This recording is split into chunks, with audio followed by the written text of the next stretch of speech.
अविभक्त Koraput district गोटे एमती अंचल जोटा आम मनोरंजन सकाशे केवल अधिक मुख्य भूमिका मनोरंजन ये हूँ आदिवासी कोरापुटिया देशिया नाटक। तो सेमती आमर या छड़ा आउ अन्य बहुत किसी अच्छी किंतु मेन जोटा कि एंटरटेनमेंट जो मनोरंजन सकाशे जो मेन आम जहाँ को आम भावु सेटा हूँ केवल आमर आदिवासी कोरापुटिया देशिया नाटक। तो आसतु यही वीडियो रे आपण मानकु आम आज भेटेबू जे कि आमर अविभक्त कोरापुट डिस्ट्रिक्ट जने जनाशुना जने प्रख्यात नाट्यगुरु आम जहाँ को कहूँ सहित किसी आलोचना करवा आज पॉडकास्ट। तो नमस्कार मोर प्रिय दर्शक बंधु मुझे कृष्णा पुणी थे आउ गोटे नुआ वीडियो आपको स्वागत करुच्ची। चलतु आज अतिथि आम सहित अच्छा परिचय नेबा सहित टिके पॉडकास्ट रे आज कथा हवा। आज्ञा नमस्कार। नमस्कार। केमिति अछंती सर? भल अछि। आज्ञा आपनकर परिचय टिके दर्शकों को देबे। हाँ नमस्कार दर्शक बंधु, मो ना पवित्र नायक और नाट्य गुरु हिसाब रे पवित्र गुरु बोल कर समस्त टिके जानि पारिबे। मो गाँ ला खरकी और पंचायत ला डंगागुड़ा, ब्लॉक पापड़ाहांडी, जिला नवरंगपुर।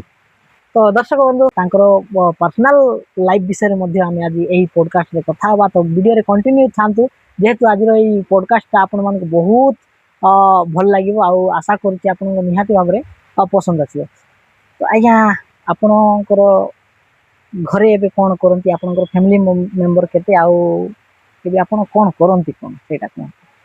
हाँ वर्तमान तो मु तो अलगा किछ कहि परबी नै, मु तो नाट्य गुरु जणे। आज्ञा मोर जते बेले मोर हेतिला मते प्राय गोटे 20 वर्ष हेतियो सेते बेले मु नाट्य लाइन रे अछि। तो मु प्रथम रे मु कहि मोर फैमिली विषय जते पचार छथि। आज्ञा मु चाषबास टिके करे आउ ए नाट्य लाइन रे वर्तमान मते गोटे 35 वर्ष हे गेला नाट्य लाइन रे ही बंचुची। मोर फैमिली भी तार उपकृत होछंती। आज्ञा आउ कोन कहबी मो तो मोर पु चारटा पु गोटे झियो समति सुख दुख संसार रसु अच्छा चलीची जीविका। आउ एबे आपनकर जीविका निर्वाह पाई ए जो कला को छाड़ी देले आउ कोन अछि सर? कला को छाड़ देले चाषबास ठीक अछि। कौन सी गोटे चाषबास पेट पाटना किसी करवा पड़े। एटा तो कला तो प्राय सब बेले रहे रहिबो बोली के हमर ये नै, किंतु कला मते एमिति गोटे जीविका दैछि जोटा कि मोर एटा ही मोर जीविका रूप धर नै छी। आउ एबे पर्यंत कला बंची कर अछि, बंचाई कर रखी छी। आउ मते से कला ही मोर फैमिली को पोषिछि। ठीक ठीक। अच्छा आपनकर जो पिला छुआ अछंती तांके पाठ पढुछंती ना? हाँ म सेटा कहिबे। आज्ञा मो जते बेले हमें ई संसारिक माया बंधन राशि गली आज्ञा सेते बेले हमर मोर दुईटा स्त्री आज्ञा दुईटा स्त्री केमति थिला ना प्रथम स्त्री जते बेले थिला हमर गोटे लव मैटर थिला। आउ तांकर दुईटा पुओ आउ से मते सब दिन पय साथ देले नै। तांकर अकाल वियोगता मत दुख बाधी जाइछि, दुख लागुछि। तांकर असुस्थ कारण द्वारा तांके चली गले। तापर मु द्वितीय मैरिज करथिले। द्वितीय मैरिज कला परे पुओ दुईटा झियो गोटे हेछि। अच्छा अच्छा। ले से बड़ पुओ दुईटा से माने पाठ साठ कर बड़ हे गेले। बड़ पुओ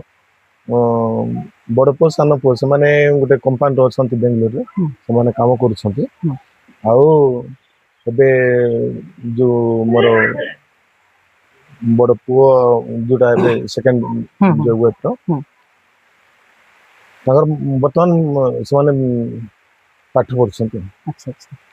आउ एबे जो पिला माने आपनकर पाठ साठ तो भल पढुछंती कोन चाहिबे जे आपनकर पुओ ଭଲ ମାନେ ଦିନେ ନାଟଗୁରୁ ହଉ ବୋଲିକି ଆପଣ ଇଚ୍ଛା କରିବେ ନା ନାଟଗୁରୁ ଛାଡିକି ଆଉ ଅନ୍ୟ କିଛି ଜବ୍ ଫବ୍ କରୁ ବୋଲିକି ଆପଣ ଚାହିଁବେ? ନାଇଁ ମୁଁ ତ ସେମାନଙ୍କର ଗୋଟେ ଚାହୁଁଛି ହଁ ଗୋଟେ ଅଲଗା ଲାଇନରେ ଯାଆନ୍ତୁ, ଆଜ୍ଞା କିନ୍ତୁ ସେ ତୁଳସୀ ଦୁଇ ପତ୍ରରୁ ବାସି ଯେମିତି ଆଜ୍ଞା ସେ ଟାଇପ ର ପିଲାମାନେ ଅଛନ୍ତି ମୋର ପିଲାମାନେ ମଧ୍ୟ। ଆଜ୍ଞା ସେମାନେ ଯଦି ସୁଯୋଗ ମିଳେ ତାହେଲେ ସେମାନେ ଆପେ ଆପେ ନିଜେ ନିଜେ ଯୋଉ କରୁଛନ୍ତି, ହୁଁ ହୁଁ ଆଉ ଗୀତ ଫୀତ ଗାଇବା କି ହାରମୋନିୟମ ବଜେଇବା ହୁଁ ହୁଁ ଏଇଟା ଟିକେ ଟିକେ ତାଙ୍କର ଗୋଟେ ଅଭିଜ୍ଞତା ଅଛି, କିନ୍ତୁ ଆଚ୍ଛା କୌଣସି ଜାଗାରେ ସେମାନେ ସେମିତି ହଁ ଯାଇନାହାନ୍ତି। ହଁ ମୁଁ ଭାବୁଛି ଆଜି କାଲିକା ଯୁଗରେ ହଁ ଏଇ ଯୋଉ ଆମର ନାଟକ ସବୁବେଳେ ଅ, ମୁଁ ଯେତେବେଳେ ଏରେ ଜୀବିକା ଅର୍ଜନ କରୁଛି, ଜୀବିକା ନିର୍ବାହ କରୁଛି, ହୁଏତ ସେମାନଙ୍କୁ ଅନେକ ଦିନ ଲାଗିପାରେ, ସେମାନେ ଶିଖିବାର ଅଛି, ହୁଁ ଅନେକ କିଛି ଶିଖିଲେ ହୁଏତ କରିପାରିଥାନ୍ତେ, କିନ୍ତୁ କଳାଟାକୁ ବଞ୍ଚେଇବେ ବୋଲି ମୋର ବି ଆଶା ଅଛି। କିନ୍ତୁ ଏପର୍ଯ୍ୟନ୍ତ ସେମାନେ ସେ କଳା ଜଗତରେ ପାଦ ଦେଇନାହାନ୍ତି। ହୁଁ ସେମାନଙ୍କୁ ଏବେ ସେମାନେ ଯେତେବେଳେ ପାଠଶାଠ ପଢୁଛନ୍ତି, ହୁଁ। କିନ୍ତୁ ଅଲଗା ଲାଇନ ନେଇକି ତାଙ୍କର ଗୋଟେ ଭବିଷ୍ୟତ ଗଠନ କରିବେ ବୋଲି ମୋର ଆଶା ଅଛି। ଆଚ୍ଛା। ଆପଣଙ୍କୁ କଣ ଲାଗୁଛି ଯେ ଜଣେ ନା ଜଣେ ଆପଣଙ୍କର ଲାଇନ କୁ ଧରିବେ ବୋଲି ଆପଣଙ୍କର ଆଶା ନା ଆଉ କଣ? ନାଇଁ ଆଶା ଅଛି। ଏବେ ବର୍ତ୍ତମାନ ଯୋଉ ପିଲାମାନେ ଯୋଉ ବଡ ମୋର ତ ଦିଟା ପୁଅ ବଡ ବଡ ହେଇଗଲେଣି, ଆଜ୍ଞା ସେମାନେ ଏବେ ପର୍ଯ୍ୟନ୍ତ ସେ ଆସିନାହାନ୍ତି, ତାଙ୍କର ଗୋଟେ ଅଲଗା ଲାଇନରେ ସେମାନେ ଯାଇଛନ୍ତି। ଆଜ୍ଞା ସେମାନେ ଯୋଉ ରୋଜଗାର ଯୋଉ ପନ୍ଥା ଅଛି, ହଁ ଯୋଉ ହଁ ରୋଜଗାର ହଁ ଯୋଉଟା ବିଜନେସ ଲାଇନ କରୁଛନ୍ତି, ରେ ଅଛନ୍ତି ବିଜନେସ ଆଉ ଲାଇନରେ ବିଭିନ୍ନ ପ୍ରକାର ଏଇ ଟାଇପ ର ହୁଁ ଚାଲିଛି। ହୁଁ କିନ୍ତୁ ଆଉ ଏବେ ଯୋଉ ପିଲାମାନେ ଅଛନ୍ତି ହୁଁ ମୋ ଘରେ ରହୁଛନ୍ତି, ଯୋଉ ବଡ ପୁଅ ଏ ବର୍ଷ 10ମ ପଢୁଛି, ହୁଁ ଝିଅ ଗୋଟେ 7ମ ପଢୁଛି, ହୁଁ ଆଉ ସବା ସାନ ସେ 4ର୍ଥ ପଢୁଛି। ଏମାନଙ୍କ ଭିତରେ ମୁଁ ଦେଖୁଛି ଯୋଉ ଛୋଟବେଳରେ ଯୋଉ କଥା କହୁଥିଲି ହୁଁ ତୁଳସୀ ଦୁଇ ପତ୍ର ହୁଁ ବାସେ, ହୁଁ ମୁଁ ଘରେ ହାରମୋନି ଫାରମୋନି ରଖୁଛି, ସେମାନେ ଟିକେ ଟିକେ ବଜଉଛନ୍ତି। ଆଚ୍ଛା ଆଚ୍ଛା ତଥାପି ସେ ମୋ ଯୋଉ ଖାତା ଯାକ ବିଭିନ୍ନ ପ୍ରକାର ଲେଖି ରଖିଛି ଗୋଟେ ଗୋଟେ, ହଁ ହେଲେ ସେଟା ବି ସେମାନେ ବେଳେ ବେଳେ ଟିକେ ଗୀତ ଅଭ୍ୟାସ କରୁଛନ୍ତି ଅଭ୍ୟାସ ଘରେ ଘରେ। କରନ୍ତି। ହଁ ବହୁତ ବଢିଆ କଥା ଆଜ୍ଞା। ଏମିତି ଆଉ ଗୋଟେ ଜିନିଷ ଘରେ ଯୋଉଟା ଅଛି ସେଥିପ୍ରତି ଟିକେ ପିଲାମାନଙ୍କୁ ଆମେ ଆଗ୍ରହ କରିବାଟା ହିଁ ପ୍ରକୃତ ମାନେ ମା ବାପାଙ୍କର ଦାୟିତ୍ୱ ଥାଏ, ନିଶ୍ଚିତ ନିଶ୍ଚିତ ନାଇଁ କି? ନିଶ୍ଚିତ। ଆଉ ଆମେ ଆଶା କରିବୁ ଆଜ୍ଞା ଆପଣଙ୍କ ପରି ଆପଣଙ୍କର ଫ୍ୟାମିଲିରେ ଆଉ ଜଣେ ଯେମିତି କିି କଳାକାର ବାହାରନ୍ତୁ। ତ ଆଜ୍ଞା ଏଇଟା ତ ଗଲା ଆପଣଙ୍କର ଫ୍ୟାମିଲି ବ୍ୟାକଗ୍ରାଉଣ୍ଡ ବିଷୟରେ ଆମେ କଥା ହେଲୁ। ତ ଆଜ୍ଞା ଆପଣଙ୍କର ଶିକ୍ଷାଗତ ଯୋଗ୍ୟତା କେତେ? ମୋର ଶିକ୍ଷାଗତ ଯୋଗ୍ୟତା ସେତେବେଳେ ମୁଁ ଯେତେବେଳେ 19 ବୋଲେ 1998 ଆଜ୍ଞା ସେତେବେଳେ ମୁଁ ମେଟ୍ରିକ ପଢୁଥାଏ। ହୁଁ କୌଣସି କାରଣବଶତଃ ମୋର ଯେତେବେଳେ ପରୀକ୍ଷା ଦେବା ପାଇଁ ମୁଁ ଯେତେବେଳେ ଗଲି, ହୁଁ ମୋର ରିଜେକ୍ଟ ହେଇଯାଇଛି, ତମେ ପରୀକ୍ଷା ଦେଇପାରିବ ନାହିଁ କହିଲାରୁ ମତେ ଦୁଃଖ ଲାଗିଲା ବେଶୀ। ହୁଁ କଣ ହେଲା ମୁଁ ସେଟା କହିପାରିବିନି। ହୁଁ ସେଠୁ ରହିଗଲା। ହୁଁ ପାଠରେ ଆଉ ଡୋରି ବାନ୍ଧି ଦେଲେ କଣ କରିବ, ହୁଁ ଅସୁବିଧା ହୁଁ କାରଣ ଦ୍ଵାରା ମୁଁ ଆଉ ପରୀକ୍ଷା ଦେଲି ନାହିଁ କି ହୁଁ ପାଠ ପଢି ପାରିଲି ନାହିଁ, ଆଜ୍ଞା ସେଇ ଅଣ୍ଡର ମେଟ୍ରିକ ରେ ହିଁ ରହିଗଲି। ଆଚ୍ଛା। ତ ଦେଖନ୍ତୁ ଆପଣ ତ ଭଲ ପାଠ ପଢୁଥିଲେ, ତାପରେ ଏଇ ଯୋଉ କଲା ଲାଇନ କୁ କେମିତି ଆପଣ ପାଦ ଦେଲେ ଆଉ କେମିତି ଆପଣଙ୍କର ଇଚ୍ଛା ହେଲା? ହଁ ଏଇ ନିଶ୍ଚିତ ବିଷୟରେ ଟିକେ ଆମେ ନିଶ୍ଚୟ। ଜାଣିବାକୁ ଚାହିଁବୁ। ସେଟା ଯେତେବେଳେ ଆମର ମେଟ୍ରିକ ସରିଯାଇଛି, ହୁଁ ବୋଲେ ସରିଯାଇଛି, ହୁଁ ଆଉ ତ ପାଠ ପଢି ପାରିଲୁ ନା, ସେତେବେଳେ ଯେତେବେଳେ ଛୁଟି ହେଲା, ହୁଁ ଛୁଟି ହେଲା ଭିତରେ ଆମର ସାଙ୍ଗସାଥି ସମସ୍ତେ ସେ ଖରା ଛୁଟି ଉପଭୋଗ କରୁଥିଲୁ। ହୁଁ ସେଇ ଜାଗାରେ ଆମ ଗାଁରେ ତ୍ରିନାଥ ମେଳା ଯାକ କରୁଥିଲେ। ତ୍ରିନାଥ ମେଳାରେ ପ୍ରତିବର୍ଷ ନାଟ ଯାକ ହବାର ଆମ ଗାଁରେ। ସେତେବେଳେ ଆମେ କହିଥିଲୁ ଏଇ ବର୍ଷ ଡ୍ରାମା କରିବା, ଆଉ ନାଟ ପାଟାଣ ମାନେ ଗାଁର ପିଲାମାନେ ସମସ୍ତେ ଆସିଛୁ, ଛୁଟି ନେଇକରି ଆସିଛୁ। ଏଇ ଭିତରେ ଗୋଟେ ମାସେ ଭିତରେ ଗୋଟେ କୌଣସି ଗୋଟେ ନାଟକ ଗୋଟେ ଶିଖିବା, ହୁଁ ଆଉ ଡ୍ରାମା କରିବା, ନିଜେ ବି ଗୋଟେ ଆନନ୍ଦ ଉପଭୋଗ କରିହବ, ଆଜ୍ଞା ଦର୍ଶକ ବି ଆନନ୍ଦ ଉପଭୋଗ କରିବେ, ହଁ ନିଜର ମିଶା ଗୋଟେ ଅଭିଜ୍ଞତା ଟିକେ ବଢିବ ନାଟକ ବଢିବ ପ୍ରତି। ହଁ ସେତେବେଳେ ଆଜ୍ଞା ଆମର ଯାହା ଥିଲା ମନୋରଞ୍ଜନ ମାନେ ନାଟ, ହଁ ଟିଭି ଫିଭି କିଛି ନଥିଲା। ଆଜ୍ଞା ସିନେମା ଦେଖିବାର ଅଛି ବୋଲେ ନବରଙ୍ଗପୁର ଯିବାର ଅଛି, ତ ଜୟପୁର ଯିବାର ଅଛି, ନାଇଁ ତ ଜଗଦଲପୁର ଯିବାର ଅଛି। ହେଲେ ମନୋରଞ୍ଜନ ମାଧ୍ୟମଟା ଥିଲା ଆମର ଗାଁ ଗହଳିରେ ନାଟ। ହଁ ହେଲେ ନାଟ ପ୍ରତି ଟିକେ ଆଗ୍ରହ ହେଲା, ନାଟ ଯାକ ଦେଖୁଥିଲୁ ଆମେ, ମାନେ ଗୁରୁ ମାନେ ଯୋଉ ନାଟ ଶିଖେଇଥିଲେ, ହଁ ସ୍ୱର୍ଗତ ଚୈତନ୍ୟ ଗୁରୁ, ସ୍ୱର୍ଗତ ଡମରୁ ଗୁରୁ, ଆଉ ଜଗବନ୍ଧୁ ଗୁରୁ, ଖଇରାକରିଆ ଭଗବାନ ଗୁରୁ, ସାମଙ୍ଗନ ଗୁରୁ, ବିଭିନ୍ନ ପ୍ରକାର ଯୋଉ ନାଟ ଯାକ ଶିକ୍ଷା ଦଉଥିଲେ, ସେଥିରେ ଟିକେ ଆମର ଦୁର୍ବଳତା ଥାଏ। ଆଚ୍ଛା ତାପରେ ମୁଁ ଯୋଉଟା କହୁଥିଲି ସେ ତ୍ରିନାଥ ମେଳାରେ ଡ୍ରାମା କରିବା ବୋଲି ହୁଁ। ଡ୍ରାମା କହିଲାରୁ ସମସ୍ତେ ରାଜି ହେଇଗଲେ ଡ୍ରାମା କରିବା କିନ୍ତୁ ସେଠି ଗୋଟେ କେଁ ବାହାରିଲା ଯେ ଗୁରୁ ଆଣିବାର ଅଛି ଗୁରୁ ଦରକାର ହୁଁ। ହେଲେ ଗୁରୁ ଯେତେବେଳେ କାହାକୁ ଡାକବା କାହାକୁ ଚୟନ କରିବା କହିଲାରୁ ସେ ବୁଢା ଲୋକମାନେ ଥିଲେ ବୃଦ୍ଧ ଲୋକମାନେ ଥିଲେ ଆମ ଗାଁର ହୁଁ। ତମେ ପରା ସମସ୍ତେ ପାଠଶାଠ ପଢିଛ ତମେ ନିଜେ ନିଜେ କରିପାରିବ ନାହିଁ କି ହୁଁ। ବୋଲାରେ ଠିକ ସେ କଥାଟା ଗୋଟେ ମୁଣ୍ଡକୁ ଆସିଲା ହୁଁ। ଠିକ ଅଛି ଚେଷ୍ଟା କର ଏତେ ପିଲା ଅଛ ଗୋଟେ ପାଠ ପଢିକିରି ଅଛ ତମେ ବି ଲେଖିପାରିବ ତମେ ବି ଗାଇ ପାରିବ ତମେ ବି ନାଟକ କରିପାରିବ ହୁଁ। ସେ ଭିତରେ ମୁଣ୍ଡକୁ ଢୁକିଲା ଯେ ମତେ ନାଇଁ ଠିକ ଅଛି ଚେଷ୍ଟା କରିବା ଯଦି ଯଦି ନ ହେଲା ହୁଁ। ତାପରେ ଗୁରୁ ଧରିକିରି ଆମେ ବି ଶିଖିବା ଆଜ୍ଞା ସେ ଭିତରେ ମତେ ସମସ୍ତେ ଅନୁରୋଧ କରିଥିଲେ ଆଚ୍ଛା ହେଲେ ସେ ପାଠ ପଢିଲା ସମୟରେ ବି ନାଟ ପାଠ ଏଇଠି ଆମେ ବିଭିନ୍ନ ପ୍ରକାର ନାଟ ଯାକ ଦେଖିକି ମନେ ରଖିବାର ପଦେ ପଦେ ହଁ ହଁ ସେଟା ବି ଗୀତ ଗୀତ ଗାଇଲେ ମତେ ସମସ୍ତେ ଅନୁରୋଧ କରିଥିଲେ ଗାଁ ପିଲାମାନେ ସେତେବେଳେ ଆଜ୍ଞା ଆପଣଙ୍କର ସାଙ୍ଗସାଥି। ବୟସ କେତେ ଥିବ ବୟସ ଥିଲା ଦେଖନ୍ତୁ ସେତେବେଳେ ତ ମୁଁ ଦଶମ ଶ୍ରେଣୀ ପରୀକ୍ଷାରେ ହଁ ଆସିଥାଏ ମ୍ୟାକ୍ସିମମ୍ 15-16 ବର୍ଷ ହଁ ହଁ। ସେତିକି ଭିତରେ ହୁଁ। ହେଲେ 15-16 ବର୍ଷ ଭିତରେ ମୁଁ ଯେତେବେଳେ ଆରମ୍ଭ କଲି ଚେଷ୍ଟା କରିବି କାହିଁକି ନା ନାଟ ପ୍ରତି ମୋର ଗୋଟେ ସ୍କୁଲ ଠାରୁ ଗୋଟେ ଶିଖିଥିବା କାରଣ କଣ ନା ଆମ ସ୍କୁଲରେ ବି ଡ୍ରାମା ପ୍ରାମ ହୁଏ ସେତେବେଳେ ଡ୍ରାମା କରୁଥିଲେ ବାର୍ଷିକ ମହୋତ୍ସବରେ ହୁଁ।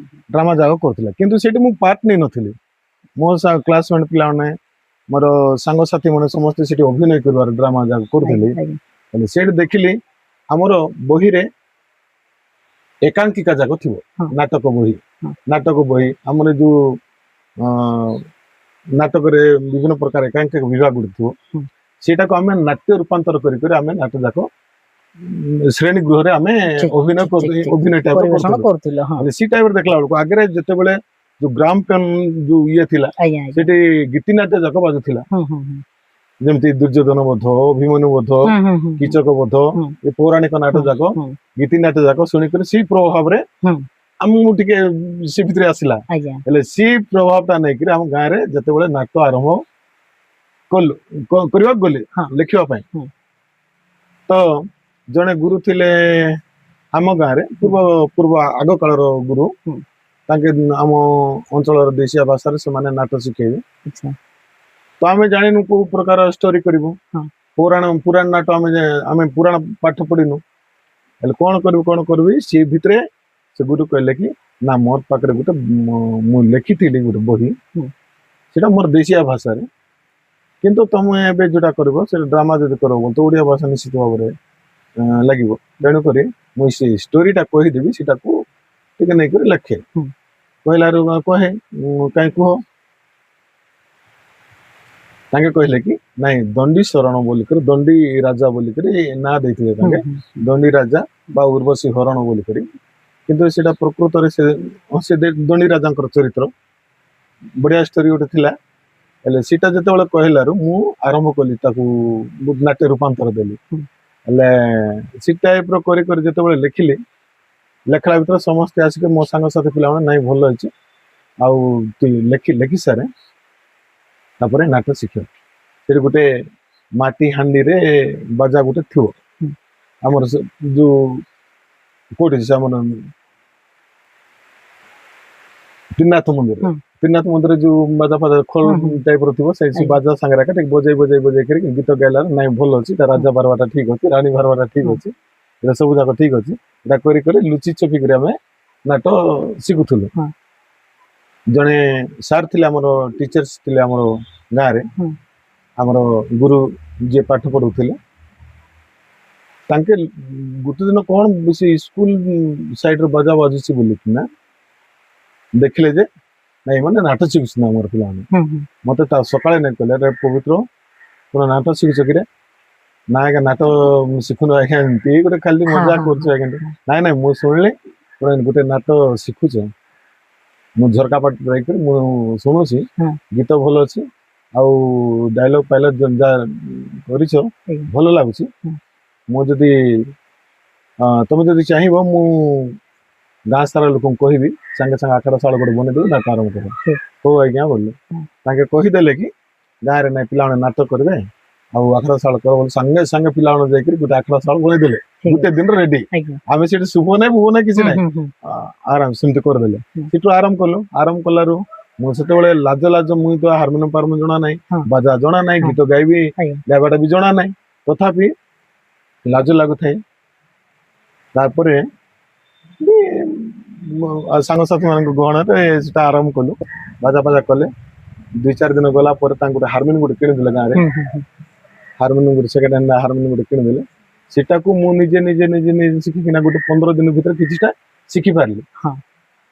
ତାପରେ ଆରମ୍ଭ ହେଇଗଲା ନା ସମସ୍ତେ ବି ସହଯୋଗ କଲେ ଗାଁ ବାଲା ସହଯୋଗ କଲେ ଗାଁର ମା ଭଉଣୀ ବାପା ଭାଇ ସମସ୍ତେ ସହଯୋଗ କଲେ ହଁ। ଆଉ ସେ ନାଟକଟା କେମିତି ଆମେ ବାହାର କଲୁ ହଁ। ତାପରେ ନୂଆ ପିଲା ଗୋଟେ ନାଟ ଶିଖେଇଛି ଗାଁରେ ଗୋଟେ ଖରକିରେ ଗୋଟେ ନୂଆ ପିଲା ବୋଲି ତ ମତେ ବହୁତ ଉତ୍ସାହିତ କଲେ ସବୁ ଆଜ୍ଞା ଏରିଆ ଯାକର ଲୋକ ହଁ। ହେଲେ ବି ଗଲା ସେଟା ଗୋଟେ କିଛି ନହେଲେ 20-30 ରାତି ଗଲୁ ନେକ୍ସଟ ବର୍ଷ ବି ଆଉ ବୁଲିଲା ଚାଲିଲା ସମସ୍ତେ ଇଏ କଲେ ହଁ। ତାପରେ ଦେଖିଲା ପରେ ଆଉ ଗୋଟେ ଗାଁ ଲୋକ ଡାକିଲେ ଜବାଗୁଡା ବୋଲିକରି ଗାଁ ଅଛି ଗୋଟେ ଆଚ୍ଛା ସେ ଗାଁର ଲୋକ ଆମକୁ ଡାକିଲେ ନା ଆଜ୍ଞା ଆମ ଗାଁରେ ନାଟକ ଗୋଟେ ଶିଖେଇ ଦିଏ ସେତେବେଳେ ସେ ଗାଁରେ ଯାଇକି ଗୋଟେ ଶିଖେଇଲି ଗଣ୍ଡା ବୋଧ ବୋଲିକରି ହଁ। ସେଟା ବି ଚାଲିଲା ସେଟା ବି ଗୋଟେ ଲେଖା ହେଲା ସେକେଣ୍ଡ ବହି ଥିଲା ମୋର ହୁଁ। ସେଟା ବି ସକ୍ସେସ ଲେଖିଲା ପାଇଁ ହୁଁ। ଆଉ ସେଟା ବି 2-4 ବର୍ଷ ବୁଲିଲା ହୁଁ। ତାପରେ ନେକ୍ସଟ ଚିଙ୍ଗିଡି ଗୁଡାରେ ଡାକିଲେ ନାଇଁ ଦେଖନ୍ତୁ ଆଜ୍ଞା ହୁଁ। ଆପଣ ଯୋଉ ବହି ଗୁଡାକ କହିଲେ ହୁଁ। ସେଟା ଆପଣ ନିଜେ କରୁଥିଲେ ନା କୋଉ ଅନ୍ୟ ଗୁରୁ ଠୁ ଆପଣ ନେଇକି ଆସୁଥିଲେ ନାଇଁ ସେଟା ନିଜେ ଆଜ୍ଞା ଗୋଟେ ପୁରାଣରୁ ଉଦ୍ଧୃତ ହବ ହୁଁ ହୁଁ ଗୋଟେ ପୌରାଣିକ ସେ ଗାଁର ଆମ ଗାଁରେ ଯେମିତି କହିଲେ ହୁଁ ହୁଁ ହେଲେ ସେ ଗାଁ ଲୋକ ତ ଅନୁରୋଧ କରିନଥିଲେ ହୁଁ। ମତେ ଯୋଉ ଗୁରୁ ଥିଲେ ତାଙ୍କ ଯୋଉ ଲେଖିଥିଲେ ଯୋଉ ବହିଟା ହୁଁ। ତାଙ୍କର ଦେଶୀୟ ଭାଷାରେ ଥିଲା ହଁ। ଆମର ଏ ଆଞ୍ଚଳିକ ଭାଷାରେ ହଁ। ହେଲେ ମତେ ଷ୍ଟୋରି ଯେତେବେଳେ ପାଇଗଲି ସେ ଷ୍ଟୋରିକୁ ନେଇକରି ଆମର ଏଇ ଓଡିଆ ନାଟକରେ ତାର ରୂପାନ୍ତର ଦେଲା ପରା ଆଜ୍ଞା କରିକି ମୁଁ ଆଜ୍ଞା ଲେଖିଲି ଆଜ୍ଞା ସେଟା ଗୋଟେ ହେଇଗଲା ହଁ। ଗୋଟେ ସକ୍ସେସ ହେଲା ପରେ ହଁ। ନିଶ୍ଚିତ ଭାବରେ ଏଇ ଟାଇପ ର ତ ନାଟକ ଲେଖିବି ନା ଆଜ୍ଞା ବୋଲେ ତାଙ୍କ ଯୋଉ ଗାଁରେ ଆମ ନାଟକ ମାନେ କିଛି ପ୍ରେରଣା ପାଇକି ହଁ ଆପଣ ହଁ ହଁ ତାପରେ ହଁ ନିଜସ୍ୱ କରିବାକୁ ପ୍ରୟାସ କରୁଥିଲେ ନିଜସ୍ୱ ଯେତେବେଳେ କଲି ହଁ। ତାପରେ ସ୍ୱର ତ ବିଭିନ୍ନ ପ୍ରକାର ଆମର ସିନେମା ଆଜ୍ଞା ଆଜ୍ଞା ଷ୍ଟୋରୀରୁ ଆସିବ ବିଭିନ୍ନ ପ୍ରକାର ସେ ହୁଁ ସ୍ୱର ହୁଁ ସଜନା କରି ହୁଁ ତ ପାଇଛି ହୁଁ ଅନେକ ଗୁରୁଙ୍କ ଠାରୁ ପ୍ରତ୍ୟେକ ଗୁରୁଙ୍କୁ ଦେଖିକିନା ଆଜ୍ଞା ଆଉ ତ ଏ ନାଟ ଯେତେବେଳେ ଆମେ ଶିଖିବୁ ହୁଁ ଏଇଟା ଗୁରୁ ଶିଷ୍ୟର ପରମ୍ପରା ଆଜ୍ଞା ବିନା ଗୁରୁରେ କରିହବ ନାହିଁ ଆଜ୍ଞା କିନ୍ତୁ ମୁଁ ଯେତେବେଳେ ଥିଲି ନିଜେ ଯେତେବେଳେ ଗୁରୁ ହେଇଥିଲି ହଁ ସେତେବେଳେ ଅନେକ ଗୁରୁଙ୍କର ନାଟ ଦେଖିଥିଲି ମୁଁ ଆଜ୍ଞା ସେଇଟା ମୋ ପିଲା ବେଳରୁ ଠିକ ମୋର ଟିକେ ଅଭିଜ୍ଞତା ଅଛି ନାଟ ହଁ ହଁ ଦେଖିଲି ହଁ ରାଜା ଏମିତି ବାରେ ହଁ ହଁ ରାଣୀ ଏମିତି ହଁ ବାରେ ହଁ ତ ସେ ରାଜକୁମାରୀ ହଁ ହଁ ରାଜକୁମାର କିଏ କୋଉ ପ୍ରକାର ଆସିବ ଆଜ୍ଞା ସବୁ ଜିନିଷ ମତେ ଟିକେ ଛୋଟ ବେଳରୁ ସେ ଅଭିଜ୍ଞତା ଟିକେ ଥିଲା ନାଟ ଆଜ୍ଞା ଦେଖି ହଁ ହଁ ସେମିତି କରି ସେ ନାଟ ଯାକ ପୁରାଣ ଯାକ ଯୋଉ ଗାଁରେ ନାଟ ଶିଖିବେ ହୁଁ ସେମାନେ ନାଇଁ ସେମାନେ କହିବେ କି ଗୁରୁ ଆମକୁ ବହି ଦରକାର ହୁଁ ଆମେ ଆମକୁ କାହାଣୀ ନେଇକରି ଶିଖିବୁ ଆଜ୍ଞା ବୋଲେ ସେଠି ମୁଁ ସେତେବେଳେ ପୁରାଣ ଟିକେ ତାର ମାଗେ ଆଜ୍ଞା ତାକୁ ମାଗେ ଯଦି ସେ ଗାଁରେ ଯଦି ଅଛି ହଁ ଦେଖିଦେବି ଟିକେ ସେ କାହାଣୀ ଦେଖିଲା ପରେ ଲେଖା ଲେଖି କରୁଥିଲି ଠିକ ନିଜେ ଠିକ ଠିକ ଲେଖିଥିଲି ଠିକ ତାପରେ ଗୋଟେ 2 ବର୍ଷ 3 ବର୍ଷ ଶିଖିଲା ପରେ ହୁଁ ସେଟା ଥିଲା 1992 ମସିହା 1992 ମସିହାରେ ଆମ ବାପା ଦେହାନ୍ତ ହେଇଗଲା ଆମ ବାପାଙ୍କର ଆଚ୍ଛା ସେତେବେଳେ ମତେ ବହୁତ ଦୁଃଖ ଲାଗିଲା ବାପା ବେଶୀ ଭଲ ପାଉଥିଲେ ହୁଁ ହୁଁ ତ ମୁଁ ତ ଅଧା ପାଠ ପଢିଛି ମତେ ହୁଁ ତ ଚାକିରି କୁଆଡେ ମିଳିବ ହୁଁ ହୁଁ ହେଲେ ତାପରେ ବୟସ ବି କମ ହୁଁ ବାପା ଯେତେବେଳେ ଚାଲିଗଲେ ମୁଁ ଟିକେ ବେଶୀ ଦୁଃଖରେ ମୁଁ ଆଉ ସେ ନାଟ ଲାଇନରେ ଯିବି ନାହିଁ କହିଲି ହୁଁ ଘରେ ରହିଗଲି ହେଲେ ସେତିକି ବେଳକୁ ଆମର ଖଇରା କରିବା ଗୁରୁ ଭେଜା କରିବା ଗୁରୁ ଜାଣିଥିବେ ହଁ ହଁ ଭଗବାନ ଗୁରୁ ଆଜ୍ଞା ତାଙ୍କ ସାଙ୍ଗରେ ମୋର ଦେଖା ହେଲା ହଉ ତାଙ୍କେ ଆମର ଯେତେବେଳେ ଛୋଟ ଥିଲୁ ଆମ ଗାଁରେ ନାଟ ଶିଖେଇଥିଲେ ହୁଁ ହୁଁ ମୁଁ ଯେତେବେଳେ 5ମ ଶ୍ରେଣୀ ହୁଁ ପଢୁଥିଲି ହୁଁ ସେତେବେଳେ ନାଟ ଗୋଟେ ଶିଖେଇଥିଲେ ହୁଁ ସେତେବେଳେ ତାଙ୍କ ସାଙ୍ଗରେ ପରିଚୟ ହୁଁ ମତେ ଯେତେବେଳେ 2ଟା 3ଟା ନାଟ ଶିଖେଇଛି ଆଜ୍ଞା 3ଟା ଗାଁରେ ହଁ ସେତେବେଳେ କହିଲେ କି ପବିତ୍ର ଏ ବର୍ଷ କେତେଟା ନାଟ ଧରିଛୁ ତ ମୁଁ କହିଲି ନାଇଁ ଗୁରୁ ଏ ବର୍ଷ ମୋର ନାହିଁ ଆଚ୍ଛା ନାଟ ଧରି ନାହିଁ 2ଟା 3ଟା ଗାଁର ଲୋକ କହିଥିଲେ ତଥାପି ମୁଁ ଗଲି ନାହିଁ ଆଜ୍ଞା ବାପାଙ୍କର ଅକାଳ ବିୟୋଗତା ମତେ ବାଧି ଯାଇଛି ହୁଁ ମତେ ଦୁଃଖ ଲାଗୁଛି ମୁଁ ଯିବି ନାହିଁ ହୁଁ ଗୁରୁ କହିଥିଲେ ନାଇଁ ମୋର ଏ ବର୍ଷ 11ଟା ବହି ଅଛି ଆଚ୍ଛା ମୋ ପାଖରେ ତ ଶିଷ୍ୟମାନେ ଅଛନ୍ତି ତଥାପି ମତେ ଦରକାର ଅଛି ହୁଁ ତୁ ତ ଜଣେ ଗୋଟେ ଭଲ ଲେଖୁଛୁ ହୁଁ ଆଉ ତୋର ଭବିଷ୍ୟତ ବି ଅଛି ଆଜ୍ଞା ମୋ ସାଙ୍ଗରେ ଆସିଲେ ଆଉ କିଛିଟା ଆଉ ଶିଖି ପାରିବୁ। ଆଚ୍ଛା ଏଇ କଥାଟା କିଏ କହିଥିଲେ ଖଇରାକରେ ହଁ ଖଇରାକରେ ଗୁରୁ ଆମର ଭଗବାନ ଗୁରୁ ହେଲେ ତାଙ୍କଠୁ ତାପରେ ମୁଁ ଗଲି ହୁଁ। ତାଙ୍କଠୁ ଗଲି 92 ମସିହାରୁ ଗଲି ତାଙ୍କର ପାଖରେ ହୁଁ। ଶିଖିଲି ଅନେକ ଜାଗାରେ ଗଲି ତାଙ୍କ ଠାରୁ ବହୁତ ଗୁଡେ ଶିଖିଲି ନାଚିବା ଗାଇବାଠୁ ଆରମ୍ଭ କରି ପ୍ରତ୍ୟେକ ଜିନିଷ ଶିଖି ପାରିଲି ଆଚ୍ଛା ଆଚ୍ଛା। ନାଟକ କେମିତି ଶିଖାଯାଏ ତାଠାରୁ ଆଗରେ ଯେମିତି ଯାହା ଯେତିକି କରୁଥିଲି ହଁ ତାଠୁ ତାଠୁ ଆହୁରି ଆଉ ହଁ ଅଧିକା ଅଭିଜ୍ଞତା ତାଙ୍କ ଠାରୁ ମୁଁ ବେଶୀ ଆଚ୍ଛା ପାଇଲି ହଁ ବହୁତ ପ୍ରେରଣା ପାଇଲେ ଗୁରୁ ବି ମତେ ବହୁତ ଶିକ୍ଷା ଦେଲେ ଆଜ୍ଞା ତାଙ୍କଠୁ ଦେଖି ଦେଖି ଆଉ ବିଭିନ୍ନ ପ୍ରକାର ଗୁରୁ ଯୋଉମାନେ ଅଛନ୍ତି ହଁ ଯୋଉ ପ୍ରତ୍ୟେକ ଗୁରୁ ଛୋଟ ବଡରୁ ସମସ୍ତ ଆଜ୍ଞା ଗୁରୁଙ୍କ ଆଜ୍ଞା ଠାରୁ ମୁଁ ଦେଖିକରି ହୁଁ। ଶିଖିକରି ଏଇ କଳାଟାକୁ ଆପଣେଇ ନେଇଛି। ଆଜ୍ଞା ଏଇ ଭିଡିଓରେ ଆଗକୁ ଯିବା ଆଗରୁ ହୁଁ। ମୁଁ ଗୋଟେ କଥା ଆପଣଙ୍କୁ ପଚାରିବାକୁ ଚାହେଁ ଏବେ ଯୋଉ ମଝିରେ ଆପଣ କହୁଥିଲେ ଦେଶିଆରେ ଆମେ ଲେଖୁ ବୋଲିକି ତ ଆଜ୍ଞା ଦେଖନ୍ତୁ ଏବିକା ଯୋଉ ନାଟକ ଗୁଡାକ ପ୍ରାୟ ଆମେ ଦେଖିବାକୁ ପାଉଛୁ ଓଡିଆରେ ଥାଏ ଗୀତ ଗୁଡାକ ଓଡିଆ ଡାଇଲଗ ଡେଲିଭରି ଯିଏ ଓଡିଆରେ କରନ୍ତି ଯେହେତୁ ସେଇଟା ଓଡିଆରେ ଥାଏ ଆମେ ଦେଶିଆ ନାଟକ କାହିଁକି କହୁ? ଯେହେତୁ ଦେଶିଆ ନାଟରୁ ହିଁ ଇଏ ଓଡିଆ ନାଟକ ସୃଷ୍ଟି ଆଚ୍ଛା ଯେତେବେଳେ ଆମର ଅବିଭକ୍ତ କୋରାପୁଟ ଜିଲ୍ଲାରେ ଆଜ୍ଞା ପ୍ରାୟତଃ ଓଡିଆ ଲୋକ ଥିଲେ ହୁଁ। ତଥାପି ହୁଁ। ନାଟକ ଯୋଉମାନେ ଶିଖୁଥିଲେ ହୁଁ। ଓଡିଆ ଲୋକମାନେ ଯେତିକି ଶିଖୁଥିଲେ ସ୍କୁଲ ମାଧ୍ୟମରେ ହଉ ହୁଁ ହୁଁ କି ତାଙ୍କର ସହରରେ ହୁଁ ସେମାନେ ଡ୍ରାମା ଫ୍ରାମା କରିକି ଶିଖୁଥିଲେ ହୁଁ ଆମର ଲୋକ ସେଟାକୁ ପ୍ରାୟ ସେଟା ତ ବୁଝି ପାରୁନଥିଲେ ହୁଁ ସେ ହୁଁ ହୁଁ ବୁଝିବାଟା ଟିକେ ଅସୁବିଧା ହୁଁ ଥିଲା ହୁଁ ହୁଁ ତଥାପି ଆମର ଯୋଉ ଗୁରୁ ଭାଇ ମାନେ ଥିଲେ ପ୍ରଥମ କରି ହୁଁ ଯୋଉମାନେ ଅଛନ୍ତି ହୁଁ ସେମାନେ ଚାହିଁଥିଲେ ଯେ ହୁଁ ସେମାନେ ଯେତେବେଳେ ଗୋଟେ ଓଡିଆରେ ନାଟକ କରୁଛନ୍ତି ହୁଁ ହୁଁ ସେମାନେ ଭରପୁର ଆନନ୍ଦ ନଉଥିଲେ ସମସ୍ତେ ବୁଝିପାରୁଥିଲେ ଆଜ୍ଞା ଆଜ୍ଞା ଆମର ଲୋକ ତଥାପି ସେ ଓଡିଆକୁ ସେତେ କହିବାଟା ବି କଷ୍ଟ ଥିଲା ଆଉ ବୁଝିବାଟା ବି କଷ୍ଟ ଥିଲା ହୁଁ ସେଟା ପାଇଁ କେତେଟା ଆମ ଯେମିତି ଗୁରୁ ଭାଇ ମାନେ ଆଗରୁ ଯୋଉମାନେ ଥିଲେ ହୁଁ ଆମର ଆଗରେ ନାଟକ କରିକି ଯାଇଛନ୍ତି ହୁଁ ବର୍ତ୍ତମାନ ସେମାନେ ତ ନାହାନ୍ତି ତଥାପି ସେମାନେ ଆମ ଭାଷାକୁ ବଞ୍ଚେଇବା ପାଇଁ ଆମର କଲଚର ଆମର ଯୋଉ ଠିକ ସଂସ୍କୃତି ଠିକ ଠିକ ଆମର ଭାଷା ସଂସ୍କୃତି ବଞ୍ଚାଇବା ପାଇଁ ସେମାନେ ବି ପୌରାଣିକ ବିଷୟବସ୍ତୁକୁ ନେଇକରି ଆଜ୍ଞା ଆମ ଗାଁ ଗହଳିରେ ଆମର ପିଲାମାନେ ଓଡିଆ ଭାଷା ଶିଖି ପାରିବେ ନାହିଁ ପାରିବି ତେଣୁକରି ନିଜସ୍ୱ ଭାଷାରେ ସେମାନେ ଚାହିଁଥିଲେ ଯେ ଆମର ଭାଷାରେ ଯଦି କଲେ ସମସ୍ତେ ବୁଝିପାରିବେ ଠିକ ସମସ୍ତେ ଠିକ ଜାଣିପାରିବେ ଠିକ ଠିକ ଆବାଳ ବୃଦ୍ଧ ହୁଅନ୍ତା ହଁ ହେଲେ ସେଇଟା ଯେତେବେଳେ ଚାଲୁଥିଲା ଭଲ ଏବେ ପର୍ଯ୍ୟନ୍ତ ଆପଣ ମାନେ ଦେଖୁଥିବେ ଆଜ୍ଞା ସେ ମୁନ୍ଦ୍ରା ମାଝି ହଁ ପେଟା ହାଣ୍ଡି ନିହାତି ନିହାତି ହଁ। ସେ ନାଟକ ସମସ୍ତେ ଭଲ ପାଇବା ଦେଇଛନ୍ତି ଏବେ ପର୍ଯ୍ୟନ୍ତ ବଞ୍ଚିକି ଦେଇଛନ୍ତି ରହିଯାଇଛି ଏବେ ପର୍ଯ୍ୟନ୍ତ ସେଟା ବଞ୍ଚିକି ହଁ ରହିଛି ମୁଁ ବଞ୍ଚିକି ପ୍ରାୟ ଅଛି ଜାଗାରେ କିଛିଟା ଜାଗାରେ ମୁଁ ଦେଖିଛି ହଁ ହଁ ଯୋଉଟା କି ବାଇଡୁଲି କୁହନ୍ତି ହଁ ମୁନ୍ଦ୍ରା ମାଝି ମୁଁ ହୁଁ କିଛି ଜାଗାରେ ମୁଁ ସେଇଗୁଡାକ ଦେଖିଛି ହୁଁ ସେଟା ତାଙ୍କର ଯୋଉ କରିବାର ଷ୍ଟାଇଲ ପୁରା ପିଓରଲି ଦେଶିଆ ଲାଙ୍ଗୁଏଜରେ ତାଙ୍କର ଗୀତ ଗୁଡାକ ହୁଏ ହଁ ଆଉ ହଁ ବିନା ଖାତାରେ ତାଙ୍କେ ହୁଁ ହୁଁ ଗୀତ ବୋଲନ୍ତି ନା ଆଉ ଏବିକା ଯୋଉ ନାଟକ ଗୁଡାକ ହଉଛି ସବୁ ଟିକେ ଭିନ୍ନ ହଁ ଭିନ୍ନ ସେଇଥିପାଇଁ ମୁଁ ପ୍ରକାର ଆପଣଙ୍କୁ ହଁ ଏଇ କୋଶ୍ଚିନ୍ ଟା ହେଲେ କଲି ସେଇଟା କଣ ଥିଲା ନା ଯେତେବେଳେ ଦେଶିଆ ହୁଁ। ନାଟକରୁ ଦେଶିଆ ନାଟ ଯୋଉଟା ଆଜ୍ଞା କୁହାହଉଛି ଯେହେତୁ ଆମର ଦେଶିଆ ଲୋକ ମାନେ କିଏ ଆମେ ବୁଝିଛେ ଦେଶିଆ ଲୋକ ହୁଁ। ତ ଆମର ଦେଶରେ ଯୋଉମାନେ ଅଛନ୍ତି ସେମାନେ ଦେଶିଆ ଆଜ୍ଞା ସମସ୍ତେ ଦେଶିଆ ହଁ ହଁ କିନ୍ତୁ ଆମେ ଗାଁ ଗହଳିରେ ଥିବା ଲୋକଙ୍କୁ ହଁ ଦେଶିଆ କୁହନ୍ତି ଆଜ୍ଞା ଯୋଉଟା ଆଜ୍ଞା କି ତାର ଗୋଟେ ସ୍ୱତନ୍ତ୍ର ଭାଷା ଗୋଟେ ଅଛି ଆଜ୍ଞା ଯେ ବିଭିନ୍ନ ପ୍ରକାର ଆମର ଯେତିକି ଦେଶିଆ ଲୋକ ଅଛୁ ଆମ ଗାଁ ଗହଳିରେ ହଁ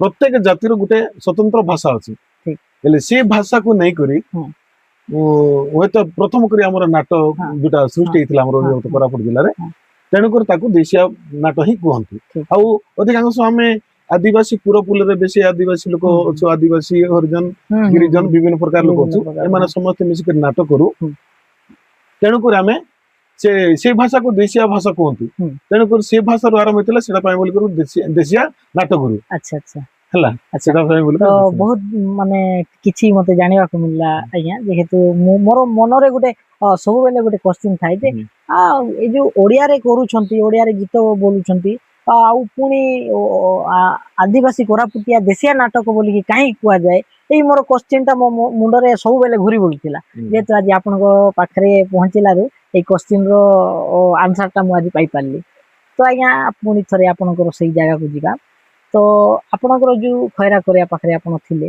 ତ କଣ ଭାବୁଛନ୍ତି ଆପଣ ତାଙ୍କୁ ଏବେ ଗୁରୁ ରୂପରେ ମାନୁଛନ୍ତି ନା ଆଉ ମାନେ ଆଉ କିଛି ଅଲଗା? ନାଇଁ ନାଇଁ ହଁ ତାଙ୍କ ମୋର ପୂଜ୍ୟସ୍ପତ ଗୁରୁ ଆଜ୍ଞା ତାଙ୍କ ଠାରୁ ମୁଁ ଅନେକ ଶିକ୍ଷା ପାଇଛି ଆଚ୍ଛା ଲେଖାଠୁ ଆରମ୍ଭ କରିକି ନା ନୃତ୍ୟଠୁ ଆରମ୍ଭ ଠିକ କରିକରି ଠିକ ଠିକ ଯାହା ଯୋଉଟା ଆମର ପୂଜ୍ୟସ୍ପତ ଗୁରୁ ହୁଁ ହୁଁ ତାଙ୍କ ଠାରୁ ଅନେକ ମୁଁ ପ୍ରେରଣା ପାଇଛି ଅନେକ ସବୁ ଶିଖିଛି ହଁ ତାଙ୍କୁ ତ ସେଇଟା ମୋ ଏଇ ଜୀବନରେ ମୁଁ ତ ଋଣ ଶୁଝି ପାରିବି ନାହିଁ ଆଜ୍ଞା କିନ୍ତୁ ଯେତେବେଳେ ଗୁରୁ गुरु ही गुरु ଆଜ୍ଞା गुरु आमको जेमती गोटे अंधारू आलोक को आनिछंती ହୁଁ।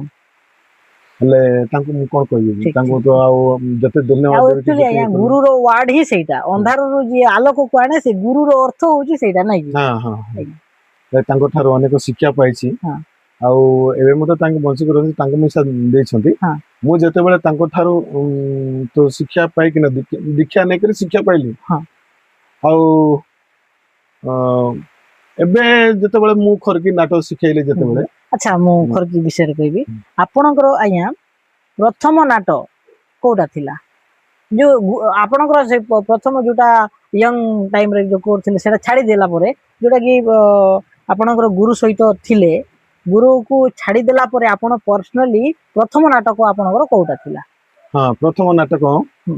ले गुरु सहित जमती मो आमे तो छाड़ी तो नहीं हाँ, किंतु जते बेले गोटे शिखाया ପାଇଁ ଚେଷ୍ଟା କଲେ ହଁ ଆମ ହଁ ଗାଁର ଆପଣ ପିଲା ନିଜେ ବି ଟିକେ ଆମ ଗାଁର ଚେଷ୍ଟା ପିଲାମାନେ କରିବାକୁ ସମସ୍ତେ ଜାଣିଛନ୍ତି ହୁଁ। ଯେ ଏ ବି ନାଟ ଲେଖେ ଏ ବି ଇଏ କରେ ହୁଁ। ଗୋଟେ ଗୁରୁ ଆଣିଲେ ତ ପଇସା ପତ୍ର ଲାଗିବ ନିଶ୍ଚିତ ହୁଁ। ଭାବରେ ତେଣୁକରି ଆମ ଗାଁ ପିଲାମାନେ କହିଥିଲେ କି ଆମ ଗୋଟେ ନାଟ ଗୋଟେ ଶିଖେଇ ଦିଅ ଆଚ୍ଛା ଆପଣଙ୍କର ଖର୍କି ଗାଁରେ ଖରକିରେ ଆମ ଆଚ୍ଛା, ଗାଁରେ ଖରକିରେ ହଁ। ତ ମୁଁ କହିଲି ଠିକ ଅଛି ତ ମୁଁ ତ ଆଗ ଅପେକ୍ଷା ତ ଏବେ ଅଧିକା ଶିଖି ଯାଇଛି ନା ହୁଁ, ହୁଁ। ଶିଖେଇବା ହେଲେ ସେଇଟା ସେମାନେ କହିଥିଲେ ସେଇ ରାମାୟଣ ନାଟ ଗୋଟେ ବାଛିଲେ ଠିକ। କେମିତି ଗୋଟେ ନାଟକ ଗୋଟେ ହବ ହୁଁ।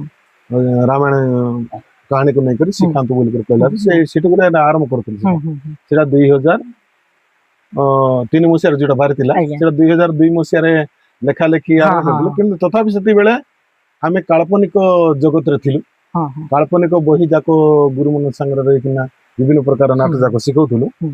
ପ୍ରାୟ ସେତେବେଳେ ପୌରାଣିକ ବି ଟିକେ ଲୋପ ପାଇଯାଇଥିଲା ଆଚ୍ଛା ଆଚ୍ଛା ମାନେ ଦେଖନ୍ତୁ ଆଜ୍ଞା ଷ୍ଟେପ ଷ୍ଟେପ ହଁ ଷ୍ଟେପ ହେଇକି ଷ୍ଟେପ ଆସୁଥିଲା ନାଇଁ କି ଆସୁଛି ମାନେ ପ୍ରଥମେ କୋଉଟା ଚାଲୁଥିଲା ପ୍ରଥମେ ଆମର ଦେଶୀୟ ଭାଷାର ଯୋଉ ନାଟ ଯାକ ଥିଲା ଆଚ୍ଛା ଆଚ୍ଛା ଯେ ଆମର ଦେଶୀୟ ଭାଷାରେ ଥିବା ଆମର ଦେଶୀୟ କଲଚରକୁ ନେଇକରି ଠିକ ଅଛି ଠିକ ଅଛି। ଯେମିତି ମୁଣ୍ଡା ମାଝି ହଁ ହଁ ହଁ ବାୟାଡୁଣ୍ଡି ହଁ ହଁ ଯୋଉଟା କହିଲେ ପେଟାହାଣ୍ଡି ଆଧୁନିକ ଟାଇପ ର ସେଇ ଟାଇପର ସେଇଟା ଗୋଟେ ସତ୍ୟ କାହାଣୀ ଘଟଣାକୁ ନେଇକି ଘଟଣାକୁ ହଁ ନେଇକରି ଗୋଟେ କାହାଣୀ ଯାକ ଘଟିଥିଲା ହଁ ସେଟାକୁ ନେଇକରି ସେ ଗୁରୁ ଭାଇ ମାନେ କରିଥିଲେ ହଁ ହେଲେ ସେଇଟା ତାପରେ ଦେଖିଲା ପରେ ହଁ ପୌରାଣିକରେ ଆସିଲେ ତାପରେ ଯାଇକି ହଁ ପୌରାଣିକ ପୌରାଣିକ ଆଇଲା ଆଚ୍ଛା ଆଚ୍ଛା ପୌରାଣିକ ନାଟ ଯାକ ଶିଖଉଥିଲେ ଗୁରୁମାନେ ହୁଁ ତାଙ୍କର ଆମେ ଦେଖିଥିଲୁ ହୁଁ ସେତେବେଳେ ତା ପରେ ହୁଁ କେତେ 4-5 ବର୍ଷ କି 10 ବର୍ଷ ଗଲା ପରେ ହୁଁ ତାପରେ କାଳ୍ପନିକ ନାଟ ଯାକ ଆରମ୍ଭ ହେଇଥିଲା ଠିକ କାଳ୍ପନିକ ନାଟ ହଁ ତ ସାମାଜିକ କହିପାରିବିନି ସେଇଟା ହୁଁ ହୁଁ କାଳ୍ପନିକ ଯୋଉଟା କି ମନରୁ ଯୋଉ କଳ୍ପନା ହଁ କରି କଳ୍ପନା ଷ୍ଟୋରି କରିକି ଯାକ ହଁ କରୁଥିଲେ କରନ୍ତି ହଁ ନାଇଁ ସେଟା